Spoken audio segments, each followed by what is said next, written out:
What's going on, FA Nation? Happy Monday.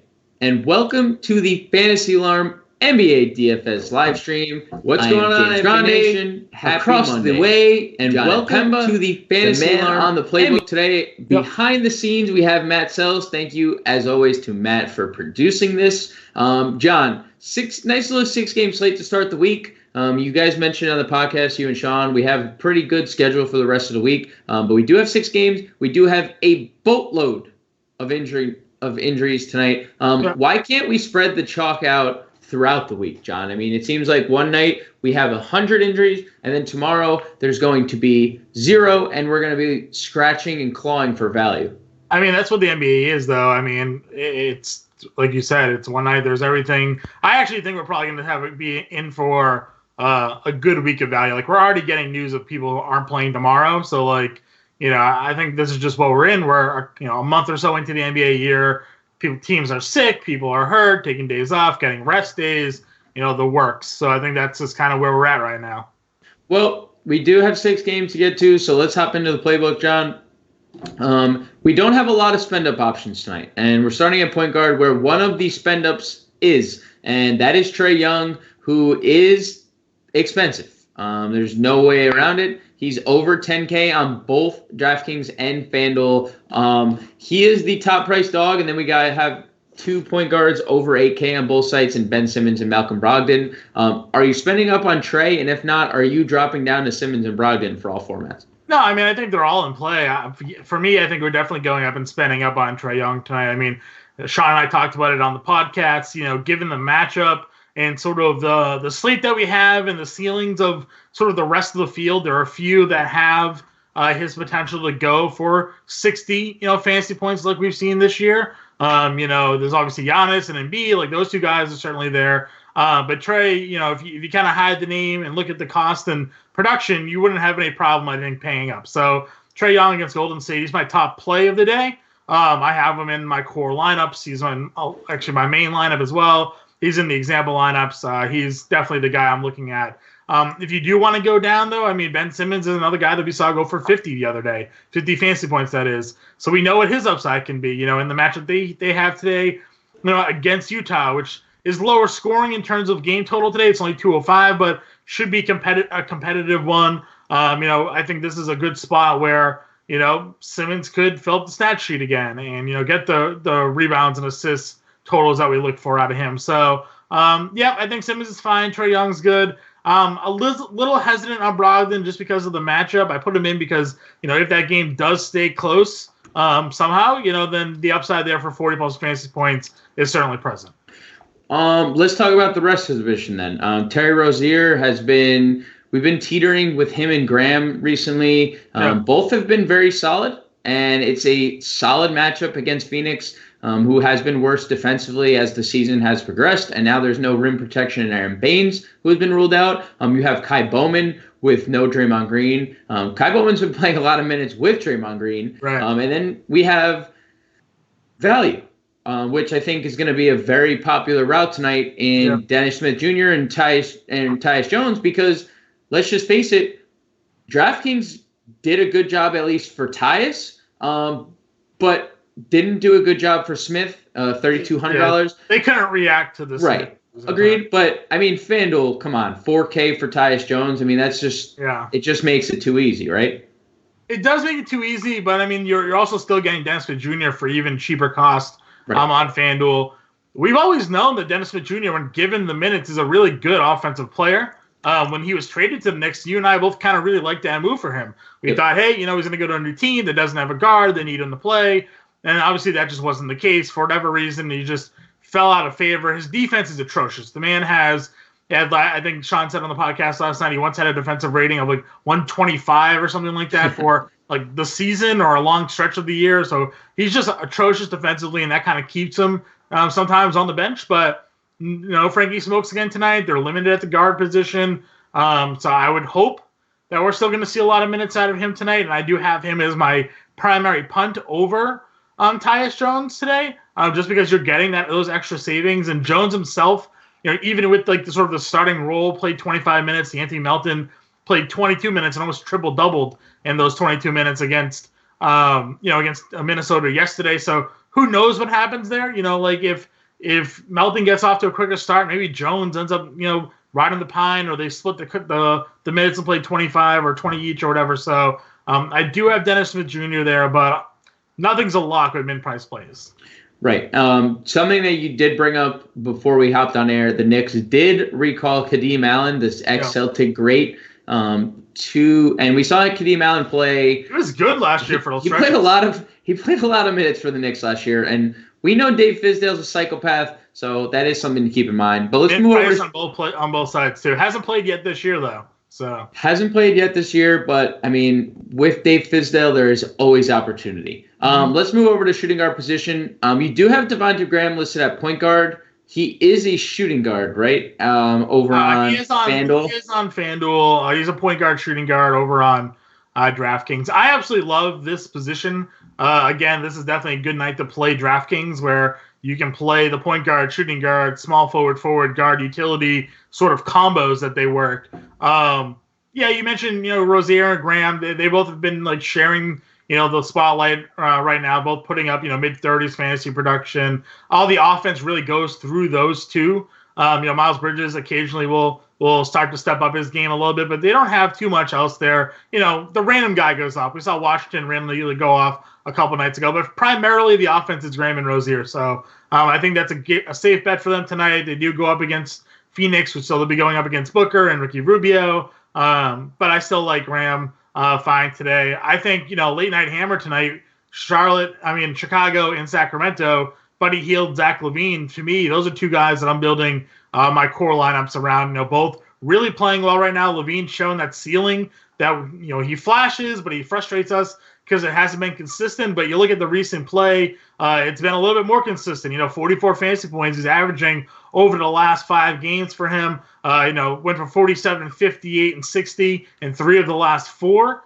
And then you take a look at Buddy Hield and no De'Aaron Fox, and he's playing all of the minutes. He's taking a boatload of shots, over 20 now in 3 straight games. And the fantasy points have also been there for him. So I think those two guys getting that late game exposure, really high game total, should be competitive. I told you before we jumped on air, my core build tonight is around Trae Young, Zach Lavine, and Buddy Hield, and I'm fitting in the value around them.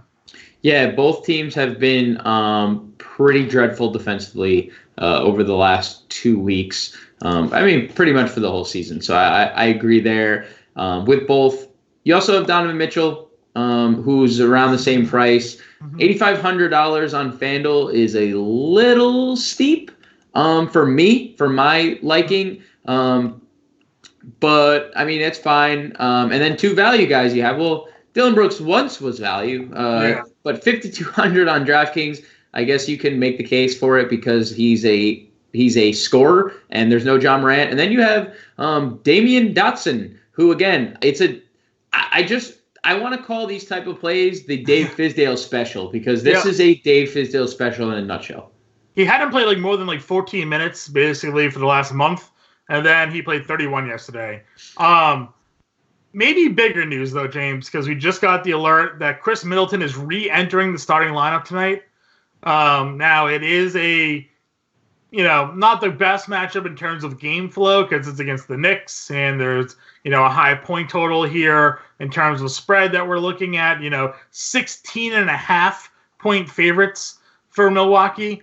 But we're getting $5,700, dude. A good number here for Chris Middleton.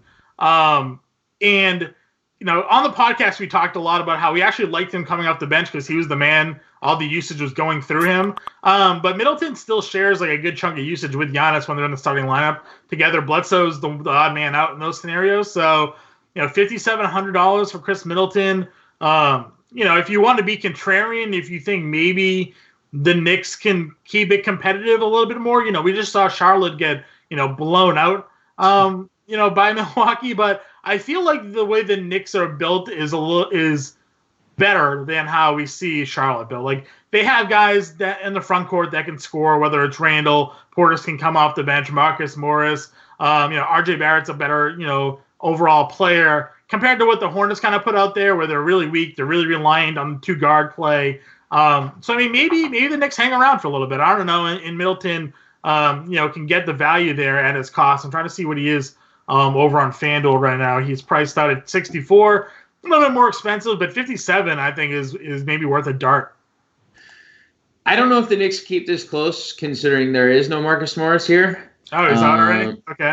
So that's something to consider. Mm-hmm. Kevin Knox is probably going to see a boatload of minutes here at 3,500.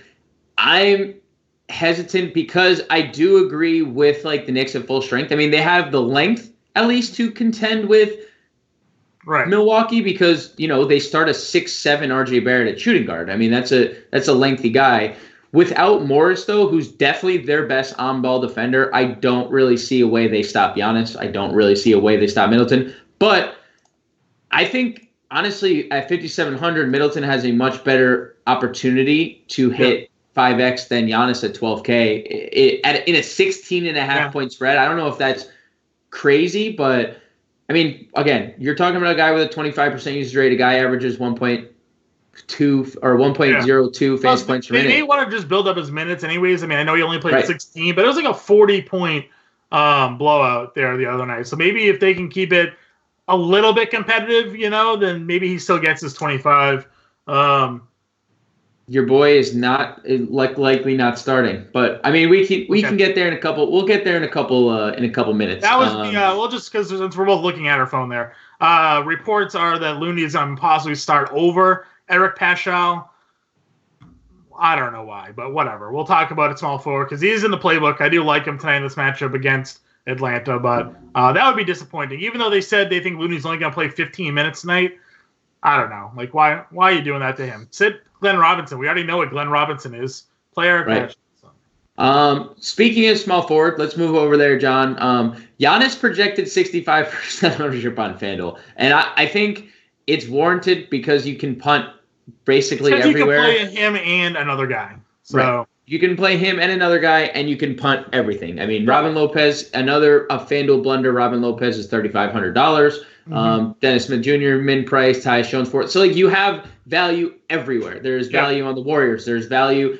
DeAndre Bembry is starting again. I mean, you can play anyone. So it's not something we need to tell you, right? We can play Giannis, but it's a 16.5 point spread.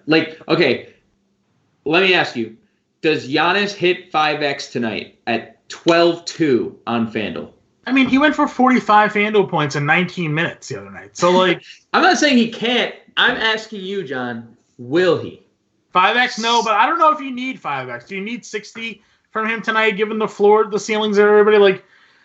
I mean, I know it's not a 3 or 4 game slate where we usually talk about that, where on a much smaller slate, Giannis being the top dog, he still has a higher ceiling than everybody. I still have him in some GPP lineups, especially on FanDuel, because there is so much value there that if that game stays competitive and he plays 28 minutes, he can get you 16, 28. He doesn't need to play the 35 where he can go for 80, So I'll go under on the 5X, but I think, as we see, it won't take him much to get to 50 as we saw. So 4X, possible. So if the Knicks keep this close, we're talking about 100-point upside. If it's 12 points going into the fourth, it's only a 16-point spread, as long as you don't lose by 40, that's what we just, keep it in there a little bit, Well, the rest of the position after Giannis, it's actually not as bad as it's been because I think there are some pretty solid plays in pretty good spots. And we talk about Bojan Bogdanovic a lot on this live stream at Fantasy Alarm in general. He's Justin Fensterman's favorite player of all time. If you've ever listened to Fensty's starting fives, Bojan is a key component. But we love him too, coming off some massive games. I don't think he'll be high owned considering that game is boring as heck. Utah, Philly, but really strong play there. And then other guys you have mentioned: Harrison Barnes, Alec Burks, Miles Bridges, Jay Crowder. And then there's some interesting value down here at small forward that we can look at. And James Ennis, who's been playing really well off the bench, while we've all bobbed while we should have been weaving to Ennis. And then Bruno Caboclo potentially. We don't have official word on Jonas Valanciunas, but I mean, we gotta assume. I mean, Kabakalo could be in line for X amount of run anyway because Brandon Clark's out as well. It's another one of my favorite scenarios where, like, if Valanciunas does get ruled out, you have Kabakalo who played 28 minutes at min price the other day against Minnesota, yesterday rather, against Minnesota, and had 36 fantasy points, 12 and 13. And then the previous 5 games, he had 0 minutes, 0 minutes, 1 minute, 0 minutes, 1 minute. Why was he on the floor for 1 minute? Why? Why even do that? Right? Why even do that to the guy? It's just funny that these guys who literally just ride to the bench due to injury or opportunity, they find themselves in and he goes for a double-double out of nowhere.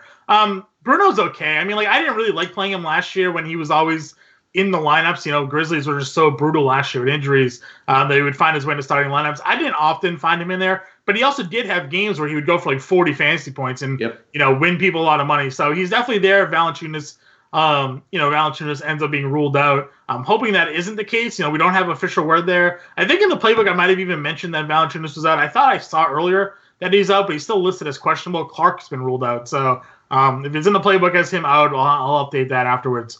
But him's there. And then James Ennis, I just was, again, scrolling through because we've all been burned by Korkmaz and Thibault and all. Like, who's playing? Who's being productive for them? And Ennis, 27 minutes the other night, had over 20 fantasy points, played 22 minutes the night before, had a really strong game. So he's the one that's coming off the bench. They are starved for outside shooting on that 76ers team.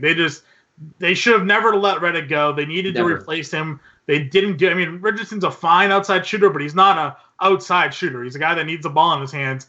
Ennis is a spot up 3 guy. He can play 3 and D. That's his point. So, again, 27 minutes is super encouraging. If that's what his role will be, because Korkmaz and the rookie there aren't really getting it done, then a good number for him on both sides. And it's 50% from 3 over his last 6 games, 44% from 3 on the year. Boost for sure. You get the extra point for steals on FanDuel. So kind of pick and choose your poison there. Let's move over to the power forward position, John, where Dimaggio Sabonis tops the list against a brutally bad Memphis team without John Morant and potentially Jonas Valanciunas. We have Al Horford. We have Jabari Parker. We have our boy, your boy, but he's slowly becoming my boy too. I'm going to classify myself. I'm going to join your team on the Richaun Holmes bandwagon. About time. And, yeah, it is about $2,000 too late. About $2,000 too late, and a team too late as well. How are we feeling about this power forward position? Yeah, so I mean, like, I like Sabonis a lot. I like a lot of the Pacers in this matchup because we should have there been health involved. You know, had Morant been playing, if Valanciunas plays, I do like it a little bit better, obviously. But if he's out, you got Sabonis now up against Kabakalo or an undersized Jay Crowder or a really foul-happy Jaren Jackson to keep him there. Like, it's a matchup that Sabonis will have a lot of success in regardless of who they put there. How close is the game going to stay if that ends up being the case? They're still going to play up pace, but blowout's always a worry for me in these type of situations when core members of starting lineups are out. It's a 9.5 point spread likely just because Memphis is home. But I mean, I like Sabonis. I still think that even if he gives you like 35 tonight, he doesn't really give you the 5 or 6x that you're used to. He's okay. And Jaren Jackson did have a lot of success against the Pacers earlier this year. Maybe he can stay on the floor without his fouls and keep them relatively competitive and have one of those games, and Tyus or Milton are able to carry the load a little bit from Morant, and this game can be competitive. But again, more of a tournament pivot dart throw for me. Contrarian play with Sabonis, just thinking the blowouts there. I'm definitely worried for Jaren Jackson's sake. 3 fouls in the first 2 minutes would be my prediction. So someone that we have starting tonight at power forward with a late scratch Aaron Baines is Frank Kaminsky. So now we've seen Dario Saric go for 40-plus twice with Aaron Baines last week out. And now we have Frank Kaminsky starting against Charlotte. And on top of that, Charlotte is dead last against centers. They are the team that we've wanted to target the most against centers. Are we leaning? Do we like Kaminsky at 4,400? Do we like Saric in tournaments? Like, where are you going with it? I'm actually playing them both on DraftKings, and I think you can probably play them both on FanDuel. Kaminsky starting at center, Saric is starting at power forward. They don't have depth behind them either. Check Gallo also ruled out already. Aaron Baines ruled out. You know who this is good for? And he's not in the playbook, is your buddy Cam Johnson there. Definitely good for Cam Johnson as well. The fact that they are lacking the depth, in that front court, him and Bridges are both active today. Bridges had been dealing with a little bit of an injury. Both those guys should probably see, a slight bump in minutes tonight, given the injury depth. And, you were on Johnson, last week, I think it was, or maybe a week and a half ago, when all these sort of same injury scenarios were playing out, and he came through. So, again, not in the playbook, but another, punt play. If this was a dartboard for, pivots, Johnson's interesting. But I like Kaminsky a ton. Revenge narrative, cheaper than Saric. He's got to be on the floor. So, but I think both of those guys are strong options. Yeah, $4,100 over on FanDuel. It seems like he's going to be super chalk at power forward. I mean, there's always I think the masses love to punt one of those power forward positions. Kaminsky 4,100 starting in a revenge narrative, definitely. Let's finish it up at center, John, where JoJo is going up against Rogo. Who do you like, JoJo or do you like Rogo? I actually haven't beat in a lot of lineups because I think a lot of people are going to Robin Lopez tonight as the punt play, and that might not work. If it comes a blowout and they take him off the floor and play, Wilson or Ilyasova or something like that in his stead, Robin Lopez isn't going to be the guy that plays 30-plus minutes anyways. He played 23 minutes in the blowout against Charlotte, one of the best matchups possibly to have for center. Now he's going up in kind of a tougher spot here against the Knicks, who are strong against the front court, whether it's Randall, Taj Gibson, Mitchell Robinson. So I'm sort of, when you say zigging, well, everybody else zags or whatever the word is there. Sure, he's 3,500. I don't hate you for playing him on FanDuel, but I mean, I think in my GPP lineups, I've actually paid up and gone with Embiid here. I think, you could beat the field there if Robin Lopez plays 10, 12 minutes or something, If I told you the Knicks ranked or allowed the 7th most fantasy points to centers over the last 2 weeks, would that change your mind at all? No, I mean, they've been starting Taj Gibson, so I don't know how much of the start of that has to do with it. But I mean, Mitchell Robinson's still a good shot blocker. I'm not too worried about all that. Plus, again, Robin Lopez isn't, even with Middleton now also re-entering the starting lineup. He's never an offensive focus point anyways. But I think even more goes away from Lopez there. And again, if this game runs out, becomes a blowout, or he finds himself in any sort of foul trouble, it's just he's 3,500. He's not a risk. But I think going up to pay for Embiid, who loves these matchups against other sort of top tier centers. He went for 54 against Utah earlier this year. And I don't think anybody's gonna play him. At least I don't think anybody's gonna play him. Maybe I'm wrong. Considering we do have a 16.5 point spread, would you consider pivoting to DJ Wilson? $3,600 on DK. I don't know. I don't like guys who don't have guaranteed minutes or roles, to me, are always a little bit worrisome. He played 23 minutes in that 40-point blow, but another guy who played 0-0-0 the 3 games prior. I at least want him coming off the bench a little bit already, and that's why I think Ilyasova maybe, because he plays 15 to 18 minutes a night anyways. Maybe he would get some extra run and a blowout or something of the like. So I probably wouldn't go DJ Wilson. If you're just spending the same amount of money to punt, I think Robin Lopez can do what Wilson does. So, my whole thing there is I think everybody's going to look to punt on this slate, and Embiid could be a low-owned option. Any love for the Charlotte front court, or it's just too much of a disaster? So Biombo's starting, but it's too much of a mess. So I'm probably not going to go there. If Valanciunas does play today, though, I actually do have a lot of interest there. He's played over 30 minutes in 2 straight games now. For them, which is what we always ask. Just give the man run, and he goes off. I'm trying to pull up real quick here. Korkmaz is going to start. We already knew that. James Ennis still very much in play in that scenario.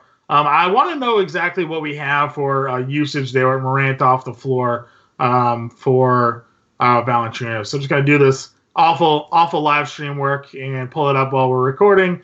We have 1.32 fantasy points per minute for Jonas Valanciunas with Morant off the floor this year. Clark also off the floor, included him there. 25% usage rate. So, I mean, the minutes are there of late. The production's going to be there if he's healthy enough to get on the floor. Good price tag as well. So I'd buy into Joe Val here if he's active. Anyone else? You ready to get out of here? Now let's go. All right. All the content on site is out. We have 25 minutes until roster lock. We'll be in subscriber chat. I already see Sean Mitchell killing it per usual in subscriber chat. He lives over there. It's his second home. Again, thank you to Matt Sells producing, and we will catch you guys tomorrow.